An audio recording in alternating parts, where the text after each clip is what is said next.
El batallón perdido. La fortaleza era blanca y se veía desde lejos contra la montaña. En los días de fiesta, los soldados del batallón que la guardaba bajaban a la ciudad con sus casacas rojas, sus pantalones azules y sus morriones de plumas alegres. Entonces, una vez por mes, había baile, música y vino, y los viejos recordaban sus buenos tiempos, porque desde que tenían memoria, la fortaleza estaba allí y la ciudad a su pie. Los soldados, que no eran muchos, venían con sus uniformes de gala, montados en caballitos como espejos. En las casas, las mujeres preparaban roscas y dulces, y en cada puerta había, al caer la tarde, una pareja, compuesta, desde luego, por un húsar y una muchacha. Esto había sucedido durante tantos años que constituía parte de la vida misma. Todos sabían, por ejemplo, que Arabella era la novia de Juan Pedro, Luisa la de Félix, Felicia la de Adán, y que Lucas cortejaba a la hija del posadero. Por eso mismo, también, todos estaban seguros de que cuando los soldados cumplieran su contrata, estos noviazgos darían origen a otras familias y que las costumbres seguirían inalterables. El tiempo no importaba, y si se miraba mejor, se veía que en realidad el tiempo no existía, porque como lo que lo hace sentir es la variedad de los acontecimientos que lo componen, si estos se repiten infinitamente, también el tiempo infinitamente se repite. Pero un mediodía, un mensajero entró a galope en la plaza de la Fontana, que era el centro de la ciudad. Subió a saltos la escalera del Consejo Municipal y tras él se cerraron las puertas que jamás se habían cerrado, porque hubiera resultado absurdo que los vecinos consejeros usaran protocolo. Una hora después, el presidente convocó a los notables y el pueblo supo que estaba en guerra, que también peleaban entre sí otros países de los cuales apenas tenían noticia y que los ejércitos iban y venían como rastrillos de pólvora y fuego. Asimismo, se conoció que el batallón del fuerte pondríase en marcha esa tarde para unirse a las columnas que marchaban hacia la frontera. Esa tarde, una de primavera iluminada por el sol ya tibio y decorada por árboles muy verdes, el batallón descendió marcialmente formado por los senderos tantas veces recorridos por sus soldados. Desfiló entre hileras de vecinos que no decían nada, pero que lloraban a veces en silencio. Los soldados lucían sus chaquetas y sus pantalones, y las plumas de sus sombreros eran las de los días de fiesta. Solo sus rostros resultaban distintos, duros, ceñudos. Adelante iba el teniente, detrás de él, Carlos, el corneta, un huérfano recogido en la fortaleza y que había aprendido a soplar como nadie. En esa hilera marchaban Juan Pedro, Félix, Adán, Lucas, todos. Pasaron junto a sus novias rozándolas con el anca de sus caballos, sin mirarlas, no porque los endureciera la guerra, sino porque temían llorar, sobre todo después de tantos años de paz. La calle principal se convertía pronto en camino real, repechaba una loma y descendía luego, de modo que quien se alejara de la aldea parecía hundirse lentamente. Sus piernas primero, su espalda luego, sus hombros, su cabeza, su sombrero, el extremo de su escopeta, si la llevaba. La columna siguió calle arriba, camino arriba, comenzó a descender la loma y los vecinos vieron cómo desaparecían los soldados. Las últimas filas de la columna, el último hombre de la última fila, las patas de su caballo, las ancas, la montura, el jinete hasta la cintura, hasta los hombros. Vieron cómo se sumergía su cabeza, su sombrero con plumas, cómo finalmente apenas sobresalía la lanza y de ésta solo la banderola, su asta puntiaguda donde el sol chispeó antes de que el repecho se tragara también este vestigio luminoso y final de la columna desaparecida. Durante semanas se comentó el desfile. Los correos del frente relataban hazañas o penurias. Luchan en la llanura, se unieron a otras columnas, cruzaron el gran río.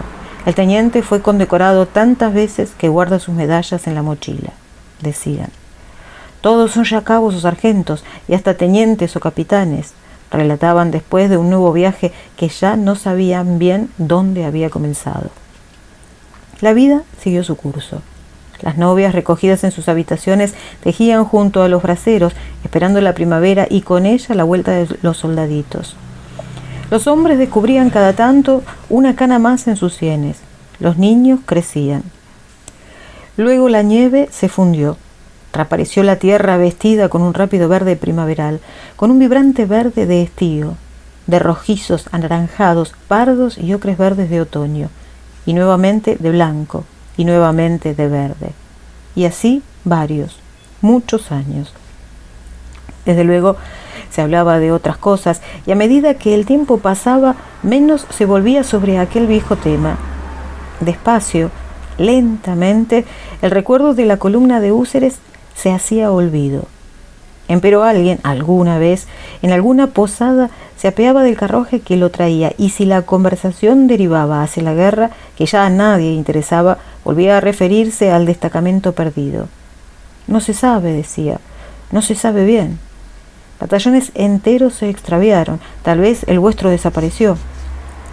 El tiempo no respeta el cuerpo de las novias, por más que pueda pasar sin peso sobre sus corazones.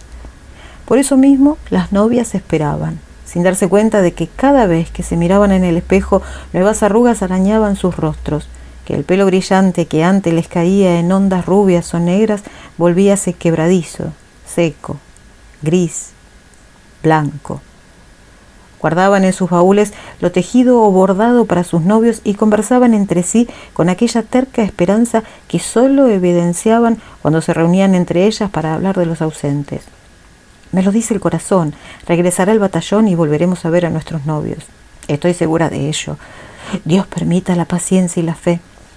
Hablaban y el tiempo iba devanándose, gastándolas, humillándolas, espesando la soledad que las rodeaba, hundiéndolas en el recuerdo del cual vivían. En verdad, ya solo ellas guardaban su esperanza, porque casi nadie en la ciudad recordaba el batallón perdido. Cuando algún visitante quería dar un paseo por las montañas, los guías lo llevaban hasta la vieja y ahora vacía fortaleza, donde nunca se reemplazó al batallón perdido. Las lluvias y el viento, el hielo de las montañas, habían quebrantado lienzos enteros de muralla. La ríspida vegetación de la sierra brotaba entre piedra y piedra, y en las torres anidaban las águilas. El viajero y el guía bajaban lentamente por el sendero, ahora casi borrado por los matorrales. «Hace tanto tiempo de esto, señor», decía el guía. «Ninguno de aquellos soldados sobrevivirá. Nadie se acuerda de sus nombres, salvo sus novias, que entonces eran muchachas y que hoy son tan viejas como mi abuela. Pobrecitas. Todavía esperan algunas al batallón perdido. Quedan 5 o 6. A otras ya se las llevó la muerte. Y esta es la historia, señor».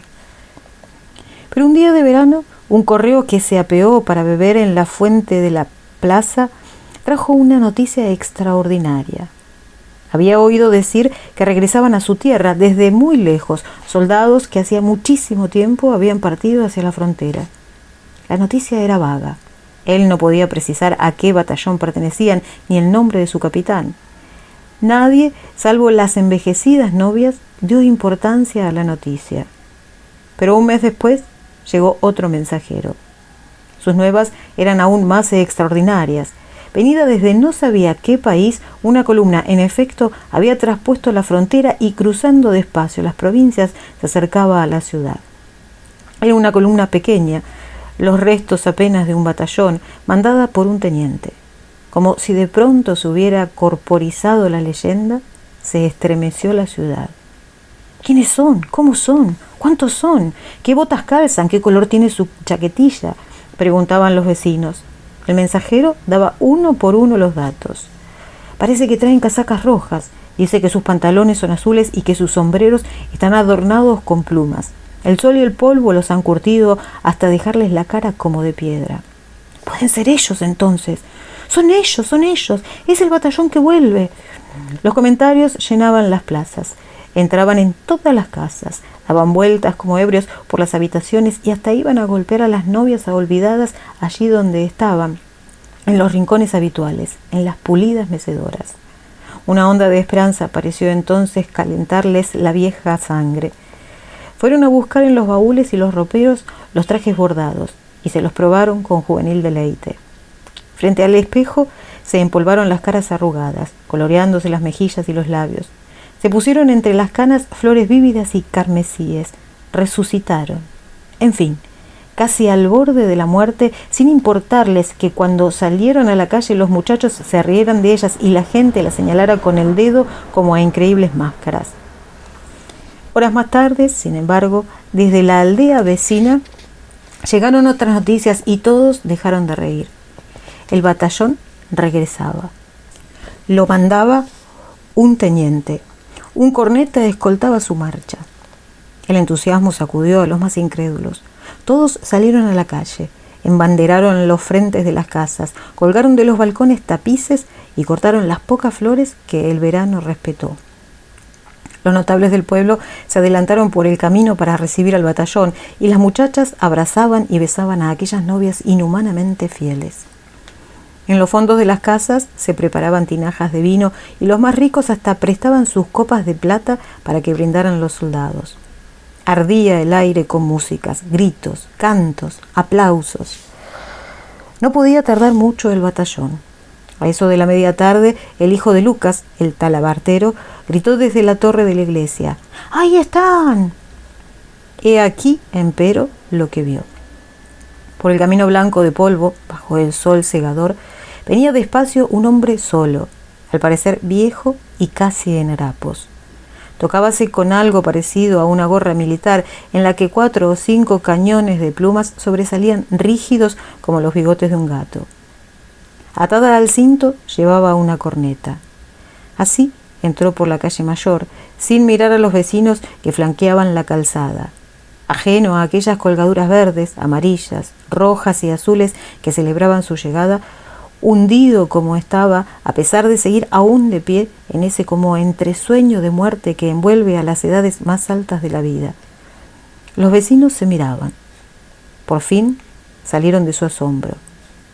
Dijo uno: «No lo conozco, no sé quién es», mientras el viejo seguía calle abajo, los ojos puestos en el campanario de la iglesia. «No es él, sin duda la columna viene luego. Sí, el batallón perdido vendrá detrás». Pero el hijo del talabartero anunciaba desde la torre: «No hay nadie más, el camino está vacío». Por fin le gritaron rudamente: «¡Farsante! ¿Quién eres? ¿Dónde está el batallón perdido que venía hasta aquí?». El viejo los miró como si necesitase tiempo para entender lo que le preguntaban.